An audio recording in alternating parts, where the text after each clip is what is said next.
इसके बाद आपको किसी स्ट्रेटजी की जरूरत नहीं पड़ेगी। बता देता हूं, डिफरेंशियल 8% पूछी गई है, इंटीग्रल 17। क्योंकि अलजेब्रा राज कर रहा है सब पे, जो देखने से काम नहीं चलेगा। वो कमेंट सेक्शन में आपकी ड्रीम कॉलेज बतानी है। Hello students, welcome to ADB star Kota. तो देखिए बच्चों, आपके जेईई मेन के पेपर जो वो कंप्लीट हो चुके हैं और जिनका भी एक डिसेंट स्कोर आ रहा है उनको जेईई एडवांस की प्रिपरेशन जो स्टार्ट कर देनी चाहिए। क्योंकि बच्चों जेईई एडवांस की जो प्रिपरेशन है वो थोड़ा सा एक लंबा प्रोसेस होता है। ऐसा नहीं कि आप सेकंड अटेम्प्ट के बाद में जेईई एडवांस की प्रिपरेशन जो उसको स्टार्ट करो, तो अभी से आपको प्रिपरेशन स्टार्ट कर देनी है। और इसके अंदर यार मैथ्स में आपको एग्जैक्टली क्या क्या करना है, इन सारी चीजों के बारे में बच्चों इस आज के वीडियो बताने वाला हूं मैं। वीडियो हो सकता है थोड़ा सा लंबा हो, तो स्टार्टिंग से लास्ट तक यार पूरा कंप्लीट देखते रहना। इसके बाद आपको किसी स्ट्रेटजी की जरूरत नहीं पड़ेगी और जो जो चीजें मैं बताऊं वो साथ में आप नोट भी करते जाना और उनको अप्लाई करने की ट्राई करना। सिर्फ और सिर्फ बच्चों देखने से काम नहीं चलेगा, क्योंकि कंप्लीट वीडियो आपके लिए होने वाला है। इसके अंदर बच्चों में आपको एनालिसिस जो है पुराने सालों का वो भी सारा का सारा बताने वाला हूं, ताकि कुछ भी आपको मेहनत ना करनी पड़े। तो बहुत सारी चीजें बच्चों, सारी डिटेल में मैं आपको यहां पे इसमें बताने वाला हूं।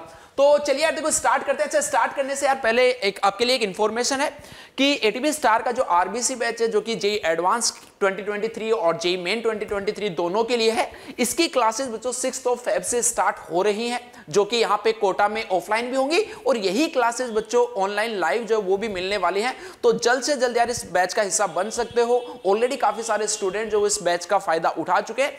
तो इसकी कंप्लीट डिटेल्स जो है, जो भी आपको जानना है, उसके लिए डिस्क्रिप्शन में एक वीडियो का लिंक दिया हुआ, उसको आप चेकआउट कर सकते हो। इसके अलावा भी अगर कोई क्वेरी रह जाती है तो जो नीचे आपको बच्चों नंबर दिया हुआ है उस पर आप कॉल कर सकते हो। तो चलिए यार सबसे पहले बात करते हैं, देखो जेईई एडवांस और आपका जो भी ड्रीम कॉलेज है, जिस भी ड्रीम आईआईटी में बच्चों आप जाना चाहते हो, वो मेरे को कमेंट सेक्शन में जरूर बताना, ताकि अगर बच्चों जब आप कमेंट करोगे तो आपकी चाहत उसके लिए थोड़ी सी और बढ़ जाएगी। तो जरूर मेरे को कमेंट सेक्शन में आपकी ड्रीम कॉलेज बतानी है। तो देखिए यार सबसे पहले अगर हम बात करें जेईई एडवांस का सिलेबस, जो वो काफी सारा सिलेबस इसके अंदर होता है। बट काफी बार तो क्या होता है कि बच्चों को एग्जैक्टली सिलेबस जो वही नहीं पता होता, वो कुछ भी चीजें जो पढ़ते रहते हैं। तो पहली चीज तो अभी के अभी जेईई एडवांस की ऑफिशियल वेबसाइट जो है, उससे बच्चों जेईई एडवांस 2023 का सिलेबस जो उसको डाउनलोड कर लीजिए। उसमें चैप्टर्स के अंदर भी जो टॉपिक्स दिए हुए हैं, सिर्फ और सिर्फ बच्चों उनकी स्टडी आपको करनी है। आउट ऑफ सिलेबस जो वो वहां पे कुछ भी नहीं आपसे पूछा जाता। अगली चीज है यार, जैसे यहां पे पहली चीज लिखे लिमिटेड सिलेबस। यार आपको भी पता होगा कि अगर मान लो आप 35 to 45% अगर स्कोर कर देते हो जेईई एडवांस में, तो एक अच्छी आईआईटी कॉलेज जो आपको मिल जाती है। और इसका मतलब कि 35 to 45% स्कोर करने के लिए अगर आपने 70-80% सिलेबस जो है वो भी अगर बहुत अच्छे से कर लिया तो भी आपका काम हो जाएगा। लेकिन यार एक्चुअल में क्या होता है कि हम कई बार जो सिलेबस सेलेक्ट करते हैं वो थोड़ा सा गलत तरीके से कर लेते हैं ना। वो भी सिलेक्टिव आपको होना, बट सिलेक्शन जो वो कैसे करना है, ऑब्वियस सी बात है कि जो मोस्ट इंपॉर्टेंट चैप्टर्स है उनको आप नहीं छोड़ सकते। कौन से हैं वो भी आपको मैं अभी सारी चीजें बताऊंगा, टेंशन बिल्कुल मत लीजिए। तो लिमिटेड सिलेबस जो उसको सेलेक्ट कीजिए और उसके बाद में पूरा का पूरा फोकस आपका सिर्फ और सिर्फ उसी सिलेबस जो है उस पर बच्चों होना चाहिए। क्योंकि यार किसी भी चैप्टर की अगर मान लो कि आपकी बेसिक अंडरस्टैंडिंग है, तो उससे जेईई एडवांस का क्वेश्चन जो बच्चों आपसे नहीं हिलेगा। अगर जेईई एडवांस का क्वेश्चन हिलाना है आपको, तो उसकी बच्चों इन डेप्थ नॉलेज आपको उस चैप्टर की होनी चाहिए, तभी जेईई एडवांस का क्वेश्चन जो वो आपसे सोल्व होगा। क्योंकि यार देखो जेईई एडवांस में जेईई मेन से अलग क्या है, जेईई मेन में जनरली क्या होता है कि पर्टिकुलर किसी एक चैप्टर से क्वेश्चन आते हैं। रेयर होता है कि कुछ 2-3 चैप्टर को मिला के या फिर मिक्स्ड कॉन्सेप्ट में क्वेश्चन जो पूछे जाते हैं। बट यार यहां पे एडवांस में आपको काफी बार दिखेगा कि चैप्टर्स जो वो मिक्स होके आ रहे हैं, है ना। इंडिपेंडेंट क्वेश्चंस भी एक्चुअली में आते हैं, मतलब जो पर्टिकुलर चैप्टर उससे भी क्वेश्चन आते हैं, बट मिक्स्ड कॉन्सेप्ट के भी आते हैं। तो आपको ध्यान रखना होगा कि कौन कौन से चैप्टर्स यार ऐसे हैं जिससे क्वेश्चन जो है वो कॉन्सेप्ट जो वो मिक्स करके क्वेश्चन पूछा जाता है। तो उनमें से कोई भी चैप्टर जो आप छोड़ना अफोर्ड नहीं कर सकते। सपोज 4 चैप्टर से बच्चों मिला के एक क्वेश्चन आ रहा है, उनमें से आपने 3 कर लिए बट एक नहीं किया, तो वो उसकी वजह से उस क्वेश्चन को आप सोल्व नहीं कर पाओगे। तो आपको ज्यादा से ज्यादा जो प्रैक्टिस है वो मिक्स्ड कॉन्सेप्ट प्रॉब्लम जो है बच्चों उनकी करनी है। अगली चीज है लेंथी क्वेश्चन।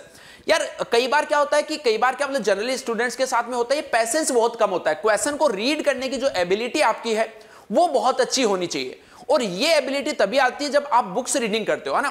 तो बुक से आप एक ना कोई एक रेफरेंस बुक जरूर सोल्व कीजिए जिसके अंदर लेंदी क्वेश्चंस हो। मतलब कई बार क्या होता है कि जैसे क्वेश्चंस की लैंग्वेज वो थोड़ी सी कॉम्प्लिकेट बना देता है, थोड़ा सा लेंदी बना देता है जेईई एडवांस में, जबकि क्वेश्चन का कॉन्सेप्ट जो वो ज्यादा डिफिकल्ट नहीं होता। जैसे मेरे को एक याद आ रहा है, अभी शायद 2 या 3 साल पहले ही पूछा गया था।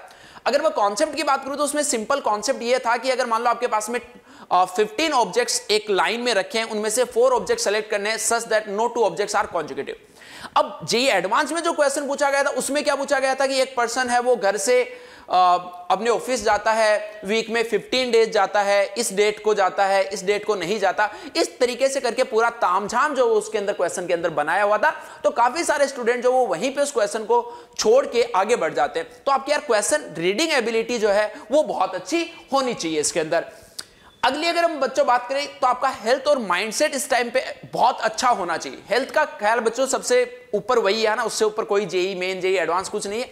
उसका ख्याल अगर अच्छे से रखोगे, अगर आपकी हेल्थ अच्छी रहेगी तो आपका फोकस जो है वो ज्यादा बनेगा और आपका माइंडसेट बहुत अच्छा होना चाहिए। कई बार क्या होता है कि हम आसपास में जो चीजें हो रही होती हैं उनसे काफी इफेक्ट हो जाते हैं। जैसे कोई मॉक टेस्ट दिया, उसमें मार्क्स नहीं आ रहे, उससे थोड़े डिमोटिवेट हो गए। पास वाला बच्चा 3 बुक 4 बुक लेके बैठा, तुम्हें लगता है कि अरे यार ये तो सारी बुक सोल्व कर रहा है, मैंने तो कोई बुक सोल्व नहीं किए। तो आपका माइंडसेट क्लियर होना चाहिए कि यार आपको वो क्रैक करना है तो करना है। अब उसके अंदर आपको दूसरे से कोई फर्क नहीं पड़ना चाहिए कि दूसरा जो है वो क्या कर रहा है। आप अपने पे फोकस कीजिए, आप अपना टारगेट बनाइए, क्योंकि बिना टारगेट के अगर आप स्टडी करोगे ना तो बच्चों बहुत मुश्किल हो जाएगा। और टारगेट आपको पूरा डायरेक्टली आपको जेईई एडवांस तक का नहीं बनाना है। आप बच्चों छोटे छोटे गोल्स जो वो लेके चलिए, 5 दिन के गोल लेके चलिए कि ये 10 दिन में ये 2 या 3 चैप्टर जो वो मैं अपने कंप्लीट करूंगा। तो छोटे छोटे टारगेट्स बनाओ, उनको अचीव करो और खुद को शाबाशी दो कि यार मैंने एक छोटा सा टारगेट बनाया था, इसको अचीव किया था। ऐसे करते करते बच्चों जो बड़ा टारगेट है वो भी एक दिन आपका अचीव हो जाएगा। तो राइट माइंडसेट आपका होना बहुत जरूरी है। इसके अलावा यार इंपॉर्टेंट चैप्टर्स जो वो कौन से हैं, तो इसके लिए तो मैंने आपके लिए पूरी लिस्ट बनाई रखी है ना। पिछले 4 साल का एनालिसिस बच्चों में आपके सामने यहाँ पे दिखाने वाला हूं कि कौन से चैप्टर्स इंपॉर्टेंट है, कौन से चैप्टर से इजी क्वेश्चन आता है, कौन से चैप्टर्स जो ऐसे हैं जिनसे डिफिकल्ट क्वेश्चन जो वो पूछे जाते हैं। तो पूरा एनालिसिस आपके सामने भी मैं दिखाऊंगा। एक अगली बात आती है शॉर्ट नोट्स। यार देखो शॉर्ट नोट्स वैसे जो मैंने मिनी शॉर्ट आपके लिए बना रखे हैं उनका यूज आप कर सकते हो, बट शॉर्ट नोट्स आपके हमेशा खुद के होने चाहिए। आप मिनी शॉर्ट की हेल्प ले सकते हो, बट उसके बाद में आपके शॉर्ट नोट्स हैंड रिटन होने चाहिए। अगर हैंड रिटन होंगे तो कुछ चीजें तो आपके लिखते लिखते भी याद रहेंगी। जितनी ज्यादा चीजें बच्चों आप लिख लिख के प्रैक्टिस करोगे उतने ज्यादा वो कॉन्सेप्ट्स आपके स्ट्रॉन्ग होते जाएंगे, उतने अच्छे तरीके से वो फॉर्मूला जो वो आपके याद होते जाएंगे। तो और लास्ट में फिर जब आपके पास में जब कम टाइम बचेगा जेईई एडवांस के लिए, तो उस टाइम पे आपको सिर्फ क्वेश्चन प्रैक्टिस और थ्योरी का रिवीजन जो करना होता है वो आप डायरेक्टली बच्चों शॉर्ट नोट्स के थ्रू कर सकते हो। तो यार ये राइट टाइम है। अभी जो भी चैप्टर आप कंप्लीट करते जा रहे हो वो उसके साथ साथ में शॉर्ट नोट्स जो वो आपके बने हुए होने चाहिए। अगली चीज है पीवाईक्यू, प्रीवियस ईयर में किस टाइप के क्वेश्चन, किस वैरायटी के, किस पैटर्न के क्वेश्चंस पूछे जा रहे हैं, उसकी प्रैक्टिस आपको करनी होती है। तो किस टाइप के क्वेश्चन पूछे गए, अगेन इसका एनालिसिस भी मैं आपके लिए लेके आ चुका हूं इसी वीडियो में। अगली चीज आती है कि यार मॉक टेस्ट। अब देखो मॉक टेस्ट में 2 चीजें हैं कि भाई एक पार्ट टेस्ट हमें देने चाहिए कि फुल सिलेबस टेस्ट। तो देखो जो बच्चे अब सिर्फ जेईई एडवांस पे फोकस करने वाले हैं उनको यार फुल सिलेबस तो आप बीच बीच में जेईई मेन के जो वो देते रहिए, बट जेईई एडवांस में जब तक आपका एक बहुत बड़ा पोर्शन कवर नहीं हो जाता तब तक आप पार्ट टेस्ट जो उसकी हेल्प ले सकते हो। आप एओटीएस भी यार इसके अंदर ले सकते हो। एटीपी स्टार की एओटीएस, एटीपी ऑनलाइन टेस्ट सीरीज के बारे में आपको पता होगा, तो उसकी हेल्प आप यहां से ले सकते हो क्योंकि उसके अंदर पार्ट टेस्ट भी होने वाले हैं, फिर उसके अंदर फुल सिलेबस के जो मॉक टेस्ट है वो भी होने वाले हैं। तो उसके जो पार्ट टेस्ट है उसके अकॉर्डिंग आप अपने सिलेबस जो उसको मैनेज कर सकते हो, ताकि आपको सिलेबस मैनेज करना जो है उसके अंदर भी किसी टाइप की कोई प्रॉब्लम बच्चों फेस ना करनी पड़े। चलिए अब यार ये सारी बातें हो गई। अब इनके लिए रिसोर्स जो है वो आप क्या क्या यूज कर सकते हो, स्टडी मटेरियल जो वो क्या यूज कर सकते हो, उसकी अगर हम बात करें तो ऑब्वियस सी बात है कि जो एडवांस के पीवाईक्यूज हैं उनको आपको बच्चों सोल्व करना ही करना चाहिए। और एडवांस के पीवाईक्यू आप ऐसा मानिए कि जब से लास्ट के 22 ईयर्स जो है उसके आप पीवाईक्यू सोल्व कर सकते हो। एक एक पीवाईक्यू बच्चों आपकी नजरों से निकलना चाहिए, कोई भी पीवाईक्यू जो वो आपको छोड़ना नहीं है। इसके अलावा केवीपीवाई में कई बार सेलेक्टिव क्वेश्चन, केवीपीवाई और ओलंपियाड के सारे क्वेश्चंस आपके रेलेवेंट नहीं होंगे, बट कुछ कुछ क्वेश्चन जो है वो उनके रेलेवेंट होते हैं, तो सिर्फ उन्हीं क्वेश्चंस की प्रैक्टिस कीजिए। अब वो क्वेश्चन ऑब्वियस सी बात है सेलेक्ट करना मतलब थोड़ा सा डिफिकल्ट टास्क होता है, उसमें टाइम टेकिंग प्रोसेस भी होता है। तो यार इन सारे जो भी अच्छे अच्छे इनमें क्वेश्चंस पूछे गए वो यहाँ पे जो आरबीसी बैच होने वाला है इसकी सीपीपीज और डीपीपीज में हम उनके सेलेक्टिव क्वेश्चन जो है वो यहाँ पे डालते रहते हैं। तो जब आप ये सीपीपीज डीपीपीज करते हो तो ये ऑलरेडी इसके अंदर जो वो कवर हो जाता है। तो ये थोड़ी सी एक फैसिलिटी हमने आपको अपनी तरफ से दे रखी है। आपकी मेहनत जो बच्चों इसके अंदर थोड़ी सी बच जाएगी, बट ऑब्वियस सी बात है कि ये इसी बैच के स्टूडेंट्स को मिलने वाली है। इसके अलावा जब रुड़की का पेपर होता था, जब आईआईटी से अलग रुड़की अपना पेपर लेती थी, तो वो पेपर बहुत शानदार क्वेश्चंस थे। तो अगर मान लो कहीं से आपके पास में उन क्वेश्चंस का कलेक्शन हो तो उन क्वेश्चन की जरूर प्रैक्टिस करना, क्योंकि एग्जैक्टली जो मैं बात कर रहा था कि लेंदी क्वेश्चंस होते हैं उस टाइप के क्वेश्चन बच्चों आपको यहां पे इस एग्जाम के देखने को मिलेंगे। इसके अलावा जैसे मैंने आपको बोला था कि आपकी रीडिंग एबिलिटी अच्छी हो जाएगी और कुछ अलग वैरायटी के क्वेश्चंस आपको करने को मिल जाएंगे। इसके अलावा यार इसके लिए आप एक रेफरेंस बुक जो वो जरूर सॉल्व कीजिए।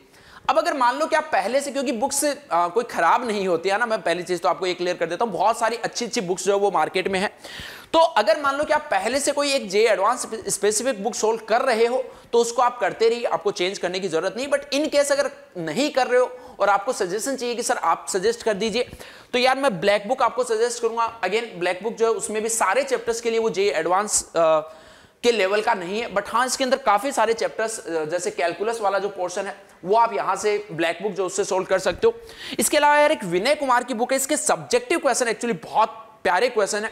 तो इसकी ऑब्वियसली बात है अलजेब्रा की अलग आती है, डिफरेंशियल कैलकुलस की अलग आती है और इंटीग्रल कैलकुलस की बुक अलग आती है। तो इसकी जो सारे वेरिएंट है वो सारे मेरे को अच्छे लगते हैं, वो आप इसको सोल्व कर सकते हो। इसके अलावा एक सिंगेज की आपको अलग अलग पोर्शन की बुक खरीदने की जरूरत नहीं, जो एक कंबाइंड बुक है उसके अंदर बच्चों आपको जे एडवांस के कुछ अच्छे क्वेश्चन मिल जाएंगे। अगेन पूरा का पूरा इस बुक पे भी रेलेवेंट आप नहीं रह सकते क्योंकि सारे चैप्टर्स के एडवांस लेवल की प्रॉब्लम जो वो इस बुक में भी नहीं है। बट हां अगर आप इनमें से तीनों में से कोई एक रेफरेंस बुक करते हो तो काफी हेल्प बच्चों आपको इससे मिल जाएगी। चलिए आगे बढ़ते हैं यार। यहां पे जैसे यार मैं आपको एक डेमो दिखाने के लिए 2022 का क्वेश्चन आया, जहां पे मैं बात करूंगा कि क्वेश्चन सोल्व करने की अप्रोच जो एबिलिटी है वो आपको डेवलप करनी है। क्योंकि कई बार क्या होता है जे एडवांस का जो बच्चों पेपर है उसके अंदर आपको, अब देखो ऐसा नहीं कि आपको सिर्फ और सिर्फ सिंगल करेक्ट या उन क्वेश्चंस की प्रैक्टिस करनी है। ये यहां पे जैसे सिंगल करेक्ट क्वेश्चन में पूछा गया था 2022 में, बट कॉलम 2 गिवन थे। अब यार ये क्वेश्चन जो है अगर आपका माइंड राइट माइंडसेट अगर आपका होता है तो आप यहां पे ऑप्शन से ही जुगाड़ करके इस क्वेश्चन को बहुत क्विकली जो वो सोल्व कर सकते थे। तो इसी टाइप की एबिलिटी, इसी टाइप की अप्रोच जो वो आपको डेवलप करनी है, जो कि हमारा आरबीसी बैच जो इसमें भी हम लगातार इसी चीज पे फोकस करते हैं कि कैसे आप जो क्वेश्चन है उसकी अप्रोच आप कैसे डेवलप करोगे। जैसे पैराग्राफ टाइप है तो उसको कैसे स्टार्ट करना होता है, जो मैचिंग टाइप का क्वेश्चन है उसके अंदर क्या चीजें पकड़नी होती हैं। तो ये इस टाइप की अप्रोच पे बच्चों हम यहां पे इस बैच में काम करने वाले हैं। अगेन जो अगला क्वेश्चन है वो भी 2022 में ही बच्चों पूछा गया था। ये रेफरेंस बेसिकली मैंने लिया है कि जो मिक्स्ड कॉन्सेप्ट के, अब जैसे इस पर्टिकुलर क्वेश्चन में आपकी ट्रिग्नोमेट्री यूज होगी, डिटरमिनेंट सोल्व करना है वो यूज होगा, इसके अंदर क्वाड्रेटिक इक्वेशन जो वो भी यूज होगा, इसके अंदर मैक्सिमा मिनिमा का जो कॉन्सेप्ट है वो भी यूज होगा। तो आप देख पा रहे हो कि 4 चैप्टर जो बच्चों यहां पे मिक्स किए गए, उसके बाद में एक क्वेश्चन बनाया गया। तो अगर मान लो कि आपने ट्रिग्नोमेट्री छोड़ दी जो कि एक बेस होता है, ट्रिग्नोमेट्री आपको बिल्कुल नहीं छोड़नी है। हालांकि उससे डायरेक्टली क्वेश्चन चाहे नहीं आता हो, बट अगेन ऐसा शायद ही कोई कम क्वेश्चंस होते हैं जिनके अंदर ट्रिग्नोमेट्री का यूज जो बच्चों ना हो, तो उसके फॉर्मूलाज बहुत अच्छे तरीके से बच्चों आपको कंप्लीट करने हैं। चलिए अब बात कर लेते हैं यार, पिछले 4 साल का एनालिसिस मैं आपके लिए लेके आया हूं सारे चैप्टर्स का कि कौन सा चैप्टर जो है उसकी इंपॉर्टेंस ज्यादा है, किससे ज्यादा क्वेश्चन जो पूछे जाते हैं। तो यार अगर मान लो हम बात करें सबसे पहले क्वाड्रेटिक इक्वेशन की, तो आप पैटर्न यहां पे ऑब्जर्व कर पा रहे हो। अच्छा स्क्रीनशॉट आपको यार लेने की इसकी वैसे जरूरत है नहीं, ये पूरी की पूरी जो पीडीएफ है, जो पूरा एनालिसिस है वो नीचे यार जो टेलीग्राम ग्रुप का लिंक आपको दिया हुआ मिल जाएगा डिस्क्रिप्शन में, उसके अंदर मैं ये पूरी पीडीएफ जो वो अपलोड कर दूंगा, तो आप वहां से इसको डाउनलोड कर सकते हो। तो स्क्रीनशॉट लेने की आपको जरूरत नहीं है, तो ग्रुप को आप ज्वाइन कर लेना। तो क्वाड्रेटिक इक्वेशन का पैटर्न देख रहे हो, हर बार एक एक क्वेश्चन, सीक्वेंस एंड सीरीज सबसे हॉट चैप्टर माना जाता है बच्चों ये। इसका क्वेश्चन चाह के भी अगला बहुत ज्यादा डिफिकल्ट नहीं बना सकता, लेंथी क्वेश्चन आता है सीक्वेंस एंड सीरीज का, बट डुएबल क्वेश्चन होता है, तो इस चैप्टर को आप जरूर कर सकते हो। पीएनसी की इंपॉर्टेंस आप देख सकते हो। Complex number again JEE advance का एक फेवरेट चैप्टर होता है कॉम्प्लेक्स नंबर, और कॉम्प्लेक्स नंबर में भी अगर मैं बात करूं ये 3-4 साल पहले अगर मैं चला जाऊं तो ज्योमेट्री से रिलेटेड क्वेश्चन पूछे जाते थे, बट आजकल जो है वो कॉम्प्लेक्स नंबर की जो इक्वेशंस होती हैं उनसे रिलेटेड बच्चों क्वेश्चन जो वो ज्यादा पूछा जाता है, ज्योमेट्री से थोड़े से कम क्वेश्चन आजकल पूछे जा रहे हैं। बाइनोमियल ना के बराबर आता है क्योंकि ऐसा कोई डिफिकल्ट कॉन्सेप्ट वहां पे नहीं बनता है। एक बार याद है मेरे को, आई थिंक 19 में ही एक बढ़िया सीरीज के क्वेश्चन जो बाइनोमियल से पूछा गया था। प्रोबेबिलिटी बहुत ही हाई वेटेज चैप्टर है, एंड अगेन प्रोबेबिलिटी के लिए आपको ऑब्वियसली बात है कि पीएनसी पहले आनी चाहिए। बट अगर यार आप मान लो कि इन दोनों चैप्टर को करते हो तो सोचो कि 5 क्वेश्चन, 36 क्वेश्चन अगर आप टोटल 22 में बच्चों पूछे गए थे, उसमें से 5 क्वेश्चन 2 चैप्टर से एक बहुत बड़ा वेटेज जो वो माना जाता है। Matrix and determinant again JEE advance का हॉट चैप्टर, और ये भी आसान एक चैप्टर में बच्चों माना जाता है, बट इसके अंदर कम ऐसा होता है कि सिर्फ और सिर्फ मैट्रिक्स डिटरमिनेंट से सवाल पूछ लिया गया। इसके अंदर कुछ ना कुछ चीजें जो मिक्स करता है, जैसे अभी मैंने आपको पहले एक क्वेश्चन जो वो दिखाया था। चलिए यार अगली बात कर लेते हैं कैलकुलस की। फंक्शन की अगर हम बात करें, बट अगेन वो बेस है तो आपको वो पढ़ना पड़ेगा, उसको छोड़ नहीं सकते, बट हाँ उससे क्वेश्चन डायरेक्टली नहीं आता। लिमिट, कॉन्टिन्यूटी, डिफरेंशिएबिलिटी बहुत ही ऐसे हिला डुले से चैप्टर्स हैं, ये कभी पूछ लिए जाते कभी नहीं पूछे जाते। जैसे यहां पे भी अगर मैं 22 की बात करूं तो मेरे को याद है अच्छे से दोनों क्वेश्चन जो लिमिट से ही पूछे गए थे, कॉन्टिन्यूटी एंड डिफरेंशिएबिलिटी का कोई सवाल नहीं पूछा गया था। एमओडी नहीं पूछा जाता जनरली, जे मेन स्पेसिफिक चैप्टर आप इसको मान सकते हो। एओडी में पता नहीं 22 में क्या हुआ था, बट ये मेरे को हाईली इसकी थोड़ा सा सेंस आ रहा है कि 23 में काफी सारे क्वेश्चन यार आपको एओडी चैप्टर से देखने को मिलेंगे, क्योंकि ये काफी एक इंटरेस्टिंग चैप्टर होता है और इसमें बहुत सारी वैरायटी की टफ प्रॉब्लम्स जो वो बनाई जा सकती है एक्चुअल में। तो यहां से आप देखो, अगर 22 को छोड़ दो तो 21, 20 और 19 में काफी सारे क्वेश्चंस यानी क्वेश्चंस की भरमार यहां पे पूछी गई थी। इसके बाद में इंडेफिनेट इंटीग्रेशन से कोई सवाल नहीं पूछा जाता, और अगर पूछ लिया भी जाएगा तो कम चांसेस है कि आप उसको सोल्व कर पाओ, क्योंकि इंडेफिनेट का एक ऐसा चैप्टर होता है जिससे कितना भी टफ क्वेश्चन जो बनाया जा सकता है, कैलकुलेशन जो उसको मैनिपुलेट किया जा सकता है। तो अगर आप यहां से इंडेफिनेट का बेसिक चीजें कर लेते हो, उसके बाद में डेफिनेट पे आप मूव कर जाओ, क्योंकि डेफिनेट से शॉर्ट क्वेश्चंस आने ही आने हैं। इसके अलावा अगर यार मैं बात करूं, थोड़ा सा नीचे से कट रहा है, शायद मेरे को नजर नहीं आ रहा है, एरिया अंडर कर्व से भी एक सवाल जो हर बार पूछा जा रहा है, डिफरेंशियल इक्वेशन जो उससे भी बच्चों क्वेश्चन जो वो पूछे जा रहे हैं। चलिए अगली बात करते हैं कोऑर्डिनेट ज्योमेट्री की। अच्छा, मैंने वेक्टर और 3D जो उसको भी यार कोऑर्डिनेट ज्योमेट्री में इंक्लूड कर लिया है। तो आप यहां पे देख पा रहे हो कि 2022 में अगर यहां पे वेक्टर 3D को मिला दें तो 2, 3, 4, 5, 6, 2, 8 क्वेश्चन टोटल 6 चैप्टर में से पूछे गए। अगेन हाईली वेटेजफुल चैप्टर्स ये हैं। 21, 20, 19 लगातार इससे सवाल पूछे जा रहे हैं। आगे की अगर मैं बात करूं ट्रिग्नोमेट्री, तो यार ट्रिग्नोमेट्री में ITF से भी सवाल आते हैं। कंपाउंड एंगल से भी 2022 में पूछ लिया गया था, कि जो कि रेयर होता है। इसके अलावा सॉल्यूशन ऑफ ट्रायंगल जैसे 23 के सिलेबस से हटा दिया गया था, बट अगेन मैं आपको रिकमेंड करूंगा कि यार आपको ये चैप्टर करना चाहिए, क्योंकि जैसे मेंस के भी सिलेबस में नहीं था, बट मेंस में कुछ शिफ्ट में देखा मैंने इससे क्वेश्चन जो पूछा गया है, और अगर डायरेक्टली भी क्वेश्चन नहीं आता तो इसका यूज तो आता ही है। Basically sine rule, cosine rule, length और मीडियन, ये सारी चीजें तो आपको पता होनी चाहिए ना। तो आपको यार ये चैप्टर जो वो भी जरूर करना चाहिए। चलिए यहां पे अगर मान लो मैं कंसाइजली आपके वेटेज की बात करूं जेईई एडवांस 2022 की, तो आप ये 42% जो है वो देख पा रहे हो कि अलजेब्रा का है। सॉरी, अब यहां पे अलजेब्रा में यार मैंने मैट्रिक्स एंड डिटरमिनेंट क्योंकि कई बार काउंट नहीं किया जाता है, तो वो भी मैंने यहां पे काउंट कर लिया है, तो उसकी वजह से ये वेटेज जो थोड़ा सा और ज्यादा लग रहा है ना। तो इसके बाद में इंटीग्रल कैलकुलस और डिफरेंशियल कैलकुलस को अगर दोनों को मिला दें तो यहां से यार ये देखो मैं बता देता हूं, डिफरेंशियल 8% पूछी गई है, इंटीग्रल 17, तो इन दोनों का मिला के भी कैलकुलस जो है उसका 25% वेटेज। जनरली कैलकुलस का परसेंटेज थोड़ा सा ज्यादा होता है, बट 2022 में यार ये थोड़ा सा कम देखने को मिला है। इसके अलावा ट्रिग्नोमेट्री भी ठीक ठाक पूछी गई है, और कोऑर्डिनेट ज्योमेट्री जो उसका भी 20 से लेकर 25% के बीच में लगातार वेरी करता रहता है। ये जैसे आप 21 का एनालिसिस देख पा रहे हो, तो यहां पे भी आप देख पा रहे हो कि अलजेब्रा राज कर रहा है सब पे, लेकिन अलजेब्रा तब राज कर रहा है जब मैं मैट्रिक्स और डिटरमिनेंट जो उसको भी इसके अंदर इंक्लूड कर दे रहा हूं, और कोऑर्डिनेट का भी आपको ज्यादातर परसेंट इसलिए नजर आ रहा है क्योंकि इसके अंदर मैंने यार वेक्टर और 3D जो है उनको भी इंक्लूड कर रखा है। तो ऑलमोस्ट सेम सा ही पैटर्न देखो आपको नजर आ रहा होगा लगातार सारे ईयर्स में। यहां पे अलजेब्रा का परसेंटेज थोड़ा सा कम हो गया था, और वही जो आपके पास में इंटीग्रल कैलकुलस और डिफरेंशियल कैलकुलस की मैं बात कर रहा था, वो यहां पे 40% के आसपास जो बच्चों पहुंच गया था। चलिए यार आगे बात करते हैं टाइप ऑफ क्वेश्चंस की, कि पैटर्न क्या रहता है। तो यार अगेन मैं अगर बताऊं कि जेईई एडवांस जो है वो थोड़े बहुत चेंजेस तो हर बार करता ही करता है, बट अगर मान लो मैं स्पेशली सिर्फ और सिर्फ 22 की बात करूं तो 22 में यार दोनों पेपर में मिला के 3 ही वैरायटी के क्वेश्चन पूछे गए थे, single correct, multiple correct and numerical type. अब बट सिंगल करेक्ट में थोड़ा सा ट्विस्ट था, एक पेपर में सिंगल करेक्ट के 4 नॉर्मल क्वेश्चन थे, दूसरा जो पेपर था उसमें सिंगल करेक्ट में मैचिंग टाइप वाले क्वेश्चन थे, यानी कॉलम मैच, कॉलम 1, कॉलम 2, और फिर उसके एक एक ऑप्शन जो वो मैच करा के option A, B, C, D में से आपको एक सेलेक्ट करना था।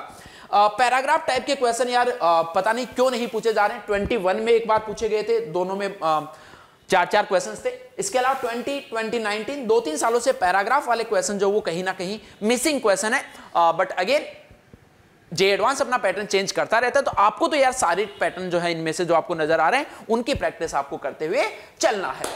क्लास वाइज वेटेज की अगर हम बात करें तो 12th क्लास का वेटेज जो वो हमेशा से ही ज्यादा रहा है।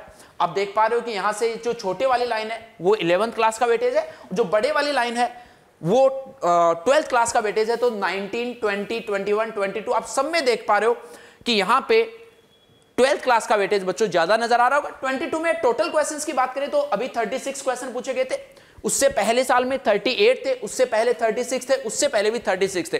तो नंबर ऑफ क्वेश्चंस इसी के बीच में वेरी करते हैं, या तो 36 पूछे जाते हैं या 38 क्वेश्चन जो पूछे जाते हैं जनरली। चलिए अब डिफिकल्टी लेवल की अगर मान लो मैं बात करूं तो अगेन देखो जेईई एडवांस का भी जो पेपर है उसमें भी बच्चे काफी बार सोचते हैं कि यार ये तो बहुत टफ प्रॉब्लम आती है मैथ्स की। तो बट यार मैं हमेशा एक ही बात बोलता हूं, चाहे जेईई मेन का पेपर हो चाहे जेईई एडवांस का पेपर हो, जिन भी बच्चों को मैथ्स से डर लगता है उनके लिए स्पेशली बात कर रहा हूं मैं कि पेपर में हमेशा कुछ क्वेश्चंस आपके लिए होते हैं। इस बात को अपने माइंड में अच्छे से बैठा लो कि कुछ क्वेश्चंस आपके लिए हमेशा होते हैं, बट एक्चुअल में क्या होता है उन क्वेश्चंस को हम ढूंढ नहीं पाते। जब हम बाद में सॉल्यूशन देखते हैं तो हमें लगता है यार ये क्वेश्चन आसान था, इसको मैं कर सकता था। आपको यार पूरे पेपर में वही करना होता है, सेलेक्टिव बहुत बनना पड़ता है। आपको देखना होता है कि कौन से क्वेश्चन जो आपकी रेंज के हैं, क्योंकि आप यार यहां पे भी अगर मान लो मैं आपको बताऊं 2022 का जो पेपर था उसमें 8 क्वेश्चन ईजी थे, उसमें 16 क्वेश्चन मीडियम थे, उसमें डिफिकल्ट जो वो सिर्फ 12 क्वेश्चन थे। तो क्या ये क्वेश्चन सभी के सभी स्टूडेंट इनको नहीं कर सकते? क्या कर सकते हो ना, अगर आपकी थोड़ी सी प्रिपरेशन अच्छी हो। अलजेब्रा से 3 सवाल आसान पूछे गए हैं, यहां से इंटीग्रल कैलकुलस का मेरे को याद है कि डेफिनेट इंटीग्रेशन के दोनों ही सवाल जो वो काफी आसान सवाल यार यहां पे पूछे गए थे। तो आपको यही चीजें जो वो टारगेट करनी होती है। 21 में भी देखो तो भी 9 क्वेश्चन आसान थे, 2020 में भी देखोगे तो वहां पे भी 9 क्वेश्चन आसान थे। तो इसका मतलब बच्चों ऐसा नहीं है कि क्वेश्चन जो वो आसान नहीं पूछे जाते हैं। तो ये सारी चीजें हैं, इन्हीं क्वेश्चंस को यार आपको टारगेट करना होता है और मेरी तरफ से मैंने आपको सारी चीजें बता दी है। आई होप आपके लिए वीडियो बहुत हेल्पफुल रहेगा। इसके अलावा भी यार अगर आपके कोई डाउट रह जाते हैं तो आप मेरे से कमेंट सेक्शन में पूछ सकते हो, और आपकी जो भी ड्रीम कॉलेज है उसको तो आपको जरूर बताना ही है कमेंट सेक्शन में। इसके अलावा आरबीसी बैच का हिस्सा आप बन सकते हो, जहां पे यार डायरेक्टली गाइडेंस जो है विनीत सर की गाइडेंस और पूरी टीम एडवी स्टार की गाइडेंस जो वो भी आपको लगातार मिलती रहेगी। इसके अलावा स्टडी मटेरियल जो वो भी उसी के अंदर इंक्लूड है, टेस्ट भी आपके वहां पे होने वाले हैं लगातार, बहुत अमेजिंग क्लासेस जो उसकी होने वाली हैं। तो इस बैच का आप हिस्सा बन सकते हो। इससे रिलेटेड सारी जो इंफॉर्मेशन है वो डिस्क्रिप्शन में बच्चों वीडियो गिवन है, उसको आप देख सकते हो, चेकआउट कर सकते हो। और उसके बाद भी अगर आपका कोई कंफ्यूजन रह जाता है तो जो नीचे नंबर दिया हुआ है उस पे बच्चों आप कॉल कर सकते हो। Okay students, best of luck.